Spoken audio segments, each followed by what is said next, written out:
علامہ رمضان سیالوی صاحب اپنے افکار و خیالات کا اظہار فرما رہے تھے. میں اب اپنے ایوان کے آخری شناخواں کو دعوت دوں. سنہری بات آج کی سماعت کر لیجئے. حضور نبی کریم صلی اللہ علیہ وآلہ وسلم نے فرمایا کسی بھی کھانے کی چیز پر پینے کی چیز پر پھونک نہ ماری جائے، اس سے کھانے یا پینے کی چیز مکروہ ہو جاتی ہے.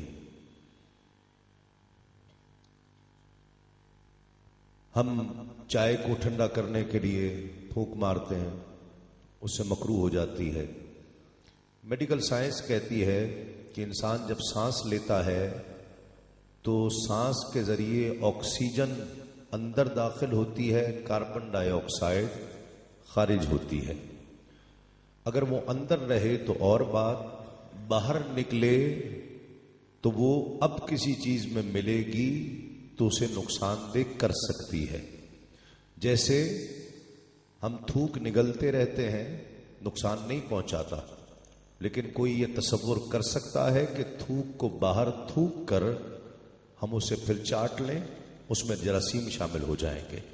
تو میڈیکل سائنس کہتی ہے کہ وہ کاربن ڈائی آکسائڈ جو انسان کی پھونک یا سانس کے ذریعے باہر نکلتی ہے، وہ جب کسی کھانے کی چیز یا پینے کی چیز میں ملتی ہے تو وہ اسے نقصان دہ کر سکتی ہے. سائنس ہمیں یہ بات آج بتا رہی ہے. سرکار دو عالم صلی اللہ علیہ وآلہ وسلم نے ہمیں آج سے 1400 سال پہلے یہ بتا دیا تھا.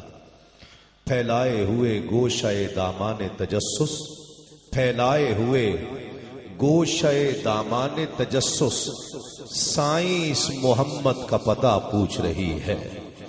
اس سے کچھ نوجوانوں کے ذہنوں میں یہ خیال بھی پیدا ہو سکتا ہے کہ ہمارا عقیدہ بھی ہے، ہمارا یقین بھی ہے، تجربہ بھی ہے کہ ہم اگر بیمار ہوں تو کسی بزرگ سے پانی پر دم کرواتے ہیں نا، تو وہ پھونک ہی تو ماری جاتی ہے.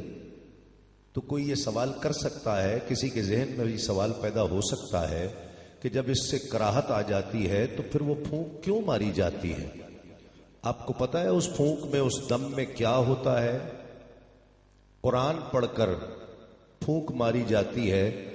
یہ بھی قرآن کا اعجاز ہے کہ اگر خالی پھونک ہو تو کاربن ڈائی آکسائڈ مل کر اس کھانے یا پینے کی چیز کو نقصان دہ بنا سکتی ہے، لیکن اسی زبان سے اگر قرآن پڑھ کر پھونک ماری جائے تو وہ شفا دے سکتی ہے.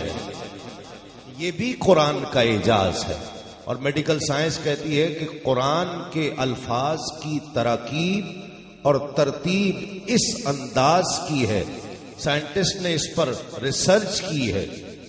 یہ ریسرچ بکس میں موجود ہے کہ اس کی ترکیب اور ترتیب ایسی ہے کہ یہ کوئی بھی لفظ آپ جب کہتے ہیں یا سنتے ہیں تو آپ کی طبیعت پر ایک تاثر چھوڑتی ہے. آپ فون اٹھائیں، خبر ملے کہ آپ کا بچہ فرسٹ آیا ہے، ایک جملہ سنا ہے آپ نے، لیکن اس جملے نے آپ کو جو تازگی عطا کی ہے، اس کا احساس.